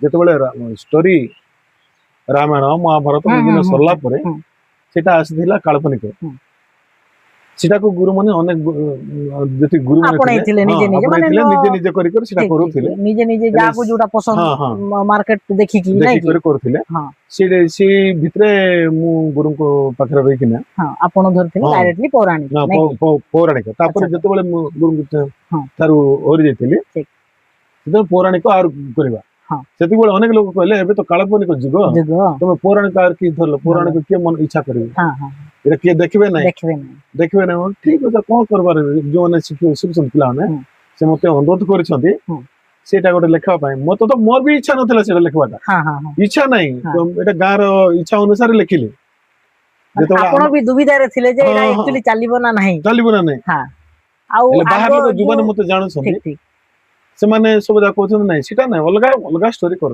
ହଁ ତମର ତ ଅଲଗା ଷ୍ଟୋରି ଯାକ ହୁଁ କରୁଛ ହୁଁ ନା ହୁଁ ସେଇ ଷ୍ଟୋରି ଯାକ କର ଆଜିକାଲି ପୁରାଣ ଦେଖବା ଲୋକ ନାହିଁ ହୁଁ ହୁଁ ହୁଁ ହେଲେ ସେତେବେଳେ ମୁଁ ଦ୍ୱନ୍ଦ୍ୱରେ ପଡି ଯାଇଥିଲି ହୁଁ ତଥାପି ଲେଖିଲି ହୁଁ ମତେ ସମୟ ଟିକେ ରହି କରି ଲେଖିଲି ହୁଁ ଲେଖିକରି ଯା ଇଏ କରୁଥିଲି ହୁଁ ଶିଖାଇଲା ବେଳେ ବି କିଏ ଇଚ୍ଛା ନଥିଲା କାର ଗାଁର ପିଲାମାନେ ନାଇଁ ଆମେ ଶିଖିବୁ ସେ ନାଟ ବୁଲୁ କି ନ ବୁଲୁ ଆଜ୍ଞା ତାପରେ ଶିଖିଲୁ ହୁଁ 2003 ମସିହାରେ ବାହାରିଲା ନାଟ ହୁଁ ହେଲେ ସେ ନାଟଟା ମତେ ଗୁରୁ ରୂପରେ ମତେ ପରିଚିତ କରାଗଲା ପରିଚିତ ସବୁ ଦେଲା ଠିକ ଆମ ନାଟ୍ୟ ଜଗତରେ ହଁ ପବିତ୍ର ଗୁରୁ ବୋଲା ତାହିଁରେ ଆଚ୍ଛା ଆଚ୍ଛା କିନ୍ତୁ ତାର ଆଗରୁ ମତେ ପବିତ୍ର ବୋଲି ଜାଣିଛନ୍ତି ହଁ ତ ଶିଷ୍ୟ ରୂପରେ ଜାଣିଛନ୍ତି ହଁ ହଁ ଗୁରୁଙ୍କ ପାଖରେ ମୁଁ ଶିଷ୍ୟ ରୂପରେ କାମ ହଁ କରୁଛି ଆଗରେ ଲୋକ ଜାଣୁଥିଲେ ଯେ ନାଇଁ ପବିତ୍ର ବି ଗୋଟେ ଦୁଇଟା ନାଟ ନିଜେ କରିଛି ହଁ ତାପରେ ଗୁରୁ ପାଖରେ ଯାଇଛନ୍ତି ହଁ ଯାଇଛି ସେ ଆଉ ତାପରେ ଏଇଟା ଗୋଟେ କରିଛି ଯାହା ଆଚ୍ଛା ଗୋଟେ ଦେଖନ୍ତୁ ଆଜ୍ଞା 2003 ମସିହା ହୁଁ, ସେଇ ଟାଇମରେ ଏଇ ଆମର ଅବିଭକ୍ତ କୋରାପୁଟ ଡିଷ୍ଟ୍ରିକ୍ଟରେ ବହୁତ ଜିନିଷର ଯାନବାହନର ଅଚଳ ଥିଲା ଆଉ ମାନେ ସବୁ କ୍ଷେତ୍ରରେ ଟିକେ ଅସୁବିଧାର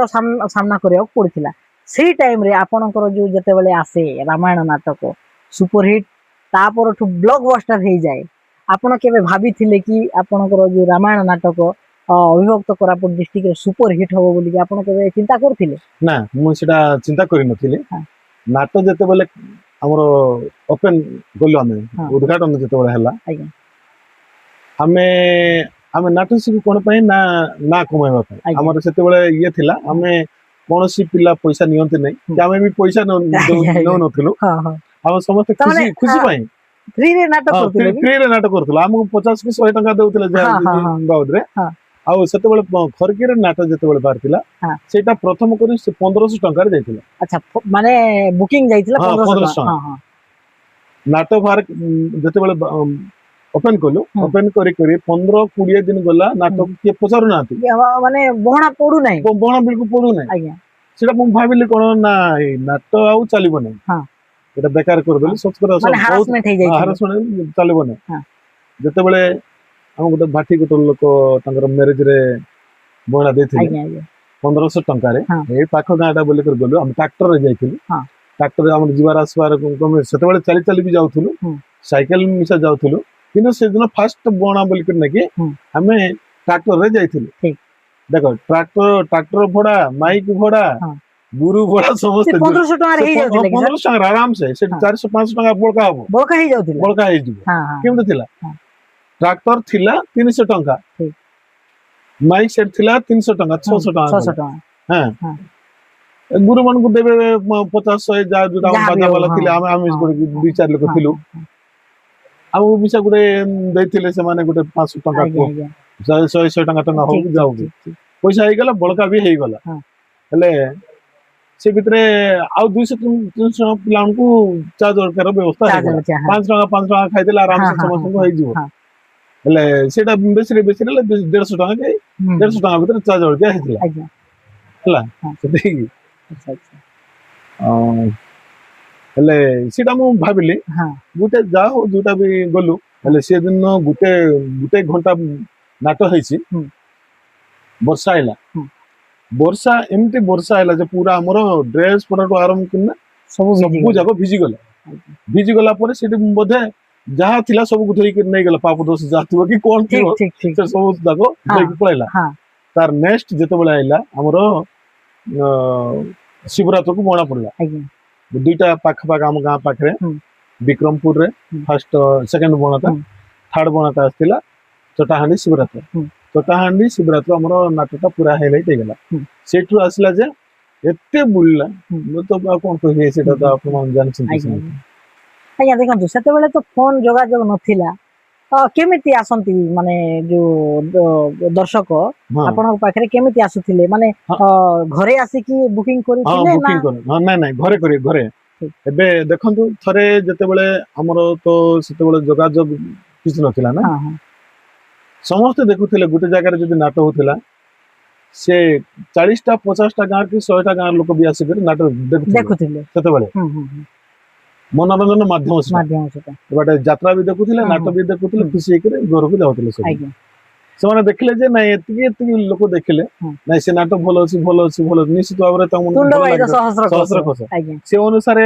ସେମାନେ ଖୋଜି ଖୋଜି ଆସନ୍ତି ହଁ ସାଇକେଲରେ ସାଇକେଲ ଧରିକରି ଆସିବେ ହଁ କି କିଏ ବସ ରେ ଗଲା କିଏ କି ବାଇକ ବିଭିନ୍ନ ରେ ପ୍ରକାର ଆଇଲା ସେମାନେ ବାଇକରେ ଯାହା ବାଇକ ବିଭିନ୍ନ ବି ହଁ ସେତେ ତଥାପି ସେତେ ବହୁତ ନଥିଲା କମ ହୁଁ ହେଲେ ବି ଯାଉଥିଲେ ଲୋକମାନେ କି ନହେଲେ କମାଣ୍ଡର ଫମାଣ୍ଡର ଭଡା ଫଡା କରିକରି ଯାଉଥିଲେ ହଁ କିନ୍ତୁ ସେଇ ଟାଇପ ର ଥିଲା ସେ ଆଜ୍ଞା ଫୋନ ନଥିଲା ସେତେବେଳେ ନଥିଲା ତ ତ ଏଇଭଳିଆ କରିକି ଆପଣଙ୍କର ଯୋଉ ନାଟକ ସୁପରହିଟ୍ ହେଇଥିଲା ଆଚ୍ଛା ତାପରେ ଯେତେବେଳେ ଖର୍କି ନାଟ ହାଇଲାଇଟ ହେଲା ତାପରେ ଆଉ ଆପଣ କଣ ହଁ ଚିନ୍ତା କଲେ ଯେତେବେଳେ ସାମାଜିକ ନାଟ ନାଟ ତ ଆମକୁ ସେଇଟା ତ ଗୁରୁ ହିସାବରେ ମାନ୍ୟତା ଦେଲା ନାଟ ମାନ୍ୟତା ଦେଲା ଆଜ୍ଞା ପରେ ଆଜ୍ଞା କହିଲେ ଚଳେ ହଁ ଦର୍ଶକ ମାନେ ସମସ୍ତେ ଚାହିଁଲେ ଆଜ୍ଞା ସେଇ ନାଟ ଦେଖିକରି ଆଗରେ କଣ କରୁଥିଲେ ନା ନାଟ ଶିଖିବା ଲାଗି ପ୍ରତ୍ୟେକ ଗାଁରେ ନାଟ ଶିଖୁଥିଲେ ହୁଁ ଲୋକମାନେ କାମ ଧନ୍ଦା ପାଉନଥିଲେ ସେତେବେଳେ ଆମ ଏରିଆରେ ଯାହା ଯେତିକି କର ବାହାରେ ଯାଉନଥିଲେ ଯୋଉମାନେ କି ଏବେ ଯାଉଛନ୍ତି ଯୋଉ ବେଙ୍ଗାଲୋର କଥା ହୁଁ କହୁଥିଲେ ଆମ ହୁଁ ହୁଁ ପିଲାମାନେ ହୁଁ ହୁଁ ଯାଇଛନ୍ତି ହୁଁ ସେମିତି ତ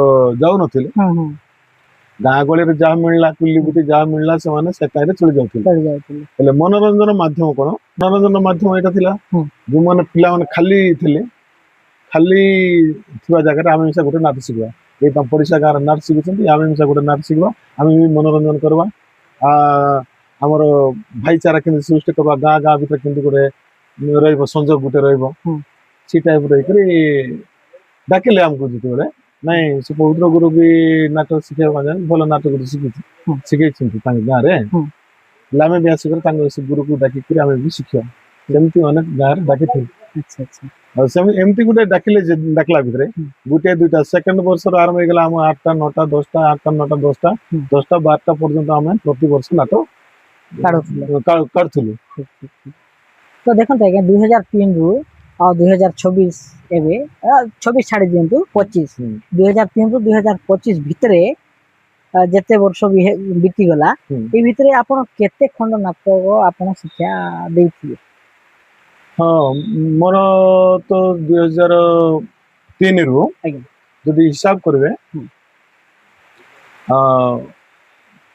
କମ ସେ କମ ମୁଁ ତ ସେମିତି ମୋ ପାଖରେ ହିସାବ ଟୋଟାଲ ଆଜ୍ଞା ଆଜ୍ଞା କରିନି ଆଜ୍ଞା ଅନୁମାନିକ ଆପଣ କୁହନ୍ତୁ। ତଥାପି ଗୋଟେ 200ଟା ଗାଁ ହେଇଥିବ ଆଜ୍ଞା ଆଜ୍ଞା 200ଟା ଗାଁରେ ଶିକ୍ଷା ଦେଇଛି ବୋଲି ମୁଁ ଭାବେ ଆଚ୍ଛା ଆଚ୍ଛା ତ 200ଟା ଗାଁରେ ଯେତେବେଳେ ଦେଇଛୁ ମାନେ ଧରିନିଅ 200ଟା ନାଟକ ଆମେ ଧରିବା ହଁ ହଁ ନାଇଁ କି ହଁ ତ ଆପଣଙ୍କର 200ଟା ଗାଁ ତ ନାହିଁ ହଁ ଗୋଟେ ଗୋଟେ ଗାଁରେ 2 ଥର 3 ଥର ହଁ ହଁ ଏମିତି ହଁ ବି ହଁ ହେଇଛି ଠିକ ଠିକ ଠିକ ଏଇ ଟାଇପର ଠିକ ତ ଦେଖନ୍ତୁ ଆଜ୍ଞା ହୁଁ। ଆପଣଙ୍କର 200ଟା ଗାଁ ଭିତରେ ଆପଣଙ୍କର ସବୁଠୁ ଅତି ପ୍ରିୟ ନାଟକ କୋଉଟା ଥିଲା?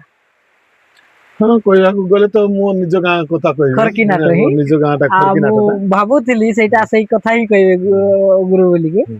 ତ ଦେଖନ୍ତୁ ଆଜ୍ଞା ଏବେ ସେଇଟା ତ ପୁରୁଣା କାଳର ଥିଲା ଦିନକୁ ଦିନ ସବୁ ଜିନିଷ ଜେନେରେସନ ଚେଞ୍ଜ ହେଇକି ଆସୁଛି ହୁଁ ହୁଁ ତ ଏବେ ଆଉ ମାନେ ଏବେ ଯୋଉ ଏବିକା ଜେନେରେସନରେ ଆଉ ଏବେ ଯୋଉ ପ୍ରକାରର ଟେକ୍ନୋଲୋଜି ଚାଲିଛି ତ ଆପଣ ଏଇ ଯୋଉ ନାଟକଟାକୁ ଆପଣ କୋଉ ଟାଇପର ଦେଖନ୍ତି?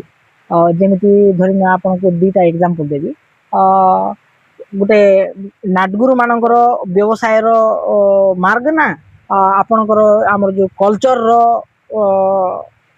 ଇଏ ବେନିଫିଟ ଆପଣ କୋଉ ଟାଇପର ଦେଖିବେ?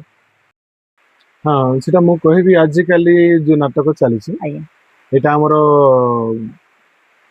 କଲଚର ବଞ୍ଚିବା ମୁଁ ସେଟା କହୁନି ଆଜ୍ଞା ସେଥିରେ ଆଜ୍ଞା ହଁ ଏଇଟା ଗୋଟେ ବ୍ୟବସାୟିକ ଠିକ ବ୍ୟବସାୟିକ ଦୃଷ୍ଟିରୁ କାହିଁକି ଗୋଟେ ଯୁଗ ଧରିକରି ଏବେ ବର୍ତ୍ତମାନ ଆଧୁନିକ ଯୁଗରେ ପହଞ୍ଚି ଯାଇଛୁ ହଁ ହଁ ସମସ୍ତେ ହଁ ଦର୍ଶକ ମଧ୍ୟ ଆଜ୍ଞା କଳାକାର ମଧ୍ୟ ଆଜ୍ଞା ନାଟଗୁରୁ ମାନେ ମଧ୍ୟ ହଁ ସମସ୍ତେ ହଁ ସମସ୍ତେ ଗୋଟେ ଅଛି ତାର ଗୋଟେ ପିରିୟଡ ଅଛି ଆଜ୍ଞା ହେଲେ ଯେମିତି ମୁଁ କହୁଥିଲି ସେତେବେଳେ ଗୋଟେ ଆଗରେ ଯେମିତି ଚାଲିଥିଲା ଆମର ଦେଶିଆ ଭାଷାରେ ଠିକ ଠିକ ତାପରେ ଆସିଲା ପୌରାଣିକ ହୁଁ। ପୌରାଣିକ ପରେ କାଳ୍ପନିକ ହଁ କାଳ୍ପନିକ ପରେ ଏବେ ସାମାଜିକ ହଁ ରେ ଆସିଛି ଠିକ ସେମିତି ଗୋଟେ ନାଟକର ଯୁଗ ହେଲେ ଦର୍ଶକ ମାନେ ଚାହୁଁଛନ୍ତି ହୁଁ ଯାହା ଚାହୁଁଛନ୍ତି ସେଟାକୁ ଗୁରୁ ମାନେ ଦେଖାଉଛନ୍ତି ଠିକ କିନ୍ତୁ ଆଜିକାଲିର ଯୋଉ ଅଶ୍ଳୀଳତା କଥା କହିଲେ ହଁ ଅଶ୍ଳୀଳତା ତ ପ୍ରତ୍ୟେକ ଜାଗାରେ ଅଛି ଆଜ୍ଞା ତଥାପି ଆମର ପୋଷାକ ପରିଚ୍ଛଦ ହୁଁ ଆମେ ଯୋଉ ଦେଖାଉଛୁ ଖୋଲା ମଞ୍ଚରେ ହୁଁ ଏଠି ସମସ୍ତେ ମା ଭଉଣୀ ସମସ୍ତେ ଦେଖୁଛନ୍ତି ହୁଁ ଆବାଳ ବୃଦ୍ଧ ବନ୍ଧା ପିଲା ଛୁଆଠୁ ସମସ୍ତେ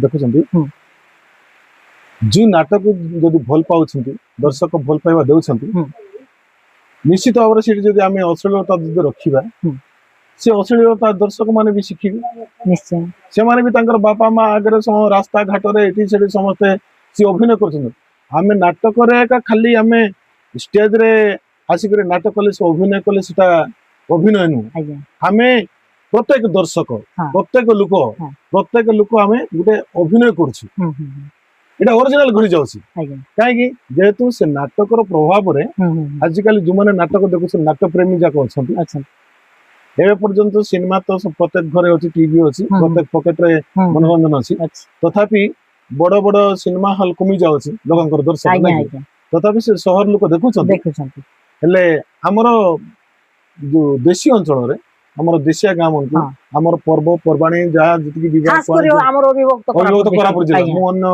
କଥା କହୁନି ଅନ୍ୟ କଥା ଛାଡିଦିଅ ପ୍ରତ୍ୟେକ ଯାତ୍ରାଠୁ ଆରମ୍ଭ କରି ବିବାହ ବିଭିନ୍ନ ହୁଁ ହୁଁ ପ୍ରକାର ହୁଁ ଯାହା ଅଛି ସବୁ ଜାଗାରେ ନାଟ ଫାଟ ହୁଏ ନାଟକ ନାଟକ ହେଲେ ସେଇଠି ଦେଖିଲେ କଣ କରିବେ ଆମେ ଯାହା ଦେଖୁଥିବୁ ଆମ ଆଖି ହୁଁ ଯେତେ ଦୂର ପର୍ଯ୍ୟନ୍ତ ଯିବ ଖାଲି ଆମେ ମନୋରଞ୍ଜନ ବୁଡିଗଲୁ ସେଠି ହଁ ନାଇଁ କି ହଁ ହେଲେ ସେ ପ୍ରଭାବଟା ଆମକୁ ପଡିଲା ଆଜ୍ଞା ଆମେ ବି ସେ ନାଟକରୁ ପ୍ରଭାବରୁ ହଁ ଆଜିକାଲି ଆମର ପିଲା ଛୁଆ ମାନେ ଓ ବାଟରେ ଚାଲୁଛନ୍ତି ଆଜ୍ଞା ସେମାନେ ବି ରାସ୍ତାଘାଟ ଦେଖିଲେ ଝିଅ ମାନଙ୍କୁ ଦେଖିଲେ କମେଣ୍ଟ କରନ୍ତି ହଁ ହଁ ସେ ଭିତରେ ନାନା ପ୍ରକାର ମହାଭାରତ ସୁଟ୍ ହେଇଯିବ ଆଜ୍ଞା ଆପଣ ତ ଜାଣିଛନ୍ତି ହଁ। ଯେ ଯେମିତି କାଳରୁ ମହାଭାରତ ସୁଟ୍ ମହାଭାରତ ହେଇଥିଲା ହଁ ସେଇ ଟାଇପ ର ହେଇକରି ଆଜିକାଲି ବିଭିନ୍ନ ପ୍ରକାର ମୁଁ ଭାବୁଛି ହଁ ଇ ପ୍ରଭାବ ଯାକ ଅଶ୍ଳୀଳତା ର ପ୍ରଭାବ ଦ୍ଵାରା ହଁ।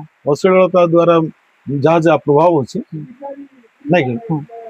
ତାର ଦ୍ଵାରା ମୁଁ ଏଇ ଖରାପ ରାସ୍ତାରେ ଯାଉଛନ୍ତି ଅବାଟରେ ଯାଉଛନ୍ତି ଆମର ଆଜି ଯୁବପିଢି ଯାକ ଆଜ୍ଞା ମୁଁ ଆଜ୍ଞା ଭାବୁଛି ଆଜ୍ଞା ଯୋଉଟା ନାଇଁ ଦେଖନ୍ତୁ ଆଜ୍ଞା ଏବେ ମୁଁ କାହା ଇଏ କରିକି ଆକ୍ଷେପ କରିକି କହିବିନି କିନ୍ତୁ ଦେଖନ୍ତୁ ଏବେକା ଜେନେରେସନ ସେମିତି ହୁଁ। ତ ମାନୁଛି ମଡେଲିଂ କୁ ଆପଣ ମାନେ ଆପଣାନ୍ତୁ ଆପଣ ମାନଙ୍କର ମାର୍କେଟିଂ ପାଇଁ ସେ ମଡେଲିଂ କର କିନ୍ତୁ କିଛିଟା ଅଂଶ ଲୁଚେଇକି ମଧ୍ୟ କରାଯାଇ ପାରିବ ନା ନାହିଁ ନିଶ୍ଚୟ ନିଶ୍ଚୟ କରାଯାଇ ପାରିବ ସେଟା ପାଇଁ ଅନେକ ଥର ତ କହିସାରିଛୁ ଆଜ୍ଞା ସେ ଭିତରେ ମଧ୍ୟ ଆମର ବାଦ ବିବାଦ ଚାଲିଥିଲା ଆଜ୍ଞା ବର୍ତ୍ତମାନ ସଲ୍ଭ ଯାଇଛି ସମସ୍ତେ ନାଇଁ ଯାହା ସେଟା ହଉ ଆମେ କରିଛୁ ସୋସିଆଲ ମିଡିଆ ମାଧ୍ୟମରେ ଦେଖିବାକୁ ପାଇଲୁ ହୁଁ। ଯେ ଯାହା ବି ବାଦ ବିବାଦ ଆପଣ ମାନଙ୍କର ଥିଲା ସଲ୍ଭ ହେଇଗଲା ଆଉ ଆମେ ଆଶା କରିବୁ ଯେ ଆଗାମୀ ପିରିୟଡରେ ଏମିତି ବାଦ ବିବାଦ ଯେମିତି ନ ହଉ ହୁଁ।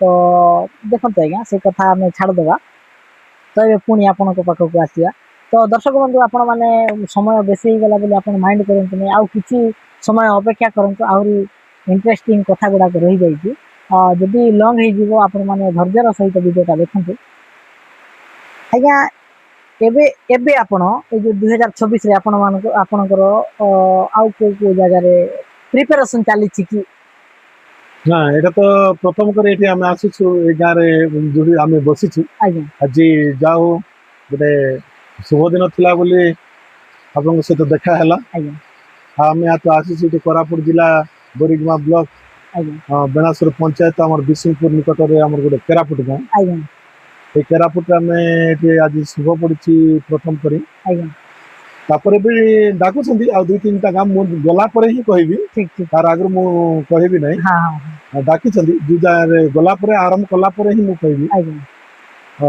ମୋର ଯାହା ଆଶା ଅଛି 2-4ଟା ହବ ବୋଲି ଆଚ୍ଛା ଆଚ୍ଛା ଡାକିଛନ୍ତି ତଥାପି ମୁଁ ଯାଇନଥିଲି ମୋର ଆଜ୍ଞା ସମୟ ଅସୁବିଧା ହେଲେ ମୁଁ ଯାଇନାହିଁ ଆଜ୍ଞା ତେଣୁକରି ଏଇଟା ପ୍ରଥମ କରି ମୁଁ ଶୁଭ ଦେଇଛି ଠିକ ଠିକ ଠିକ ତ ଏମିତି ଆଜ୍ଞା ଦେଖନ୍ତୁ ବହୁତ କଥା ଗୁଡାଏ ଥିଲା ଆଉ ସମୟ ବି ଅଭାବ ବିଶେଷ ଆଉ ଦର୍ଶକ ବନ୍ଧୁ ଆମେ ଆଉ ଆଜ୍ଞା ମାନଙ୍କୁ ବେଶୀ ହଇରାଣ ନ କରିକି ଆଜିର ଭିଡ଼ିଓ ଆପଣମାନଙ୍କୁ କେମିତି ଲାଗିଲା କମେଣ୍ଟ ମାଧ୍ୟମରେ ଜଣାନ୍ତୁ ଆହୁରି ନେକ୍ସଟ ଏଥର ଆପଣମାନଙ୍କୁ ବ୍ୟାକ୍ ଟୁ ବ୍ୟାକ୍ ଆପଣମାନଙ୍କୁ ପଡକାଷ୍ଟ ଦେଖିପାରିବେ ତ ଆଜ୍ଞା ନମସ୍କାର ନମସ୍କାର ଧନ୍ୟବାଦ ତ ସମସ୍ତଙ୍କୁ ଦର୍ଶକ ବନ୍ଧୁ ପୁଣି ଦେଖାଇବା ଆଉ ଏକ ନୂଆ ଭିଡ଼ିଓ ନା କଣ୍ଟେଣ୍ଟ ଏତେ ଯାଏ ବିଦାୟ ଦିଅନ୍ତୁ ଜୟ ହିନ୍ଦ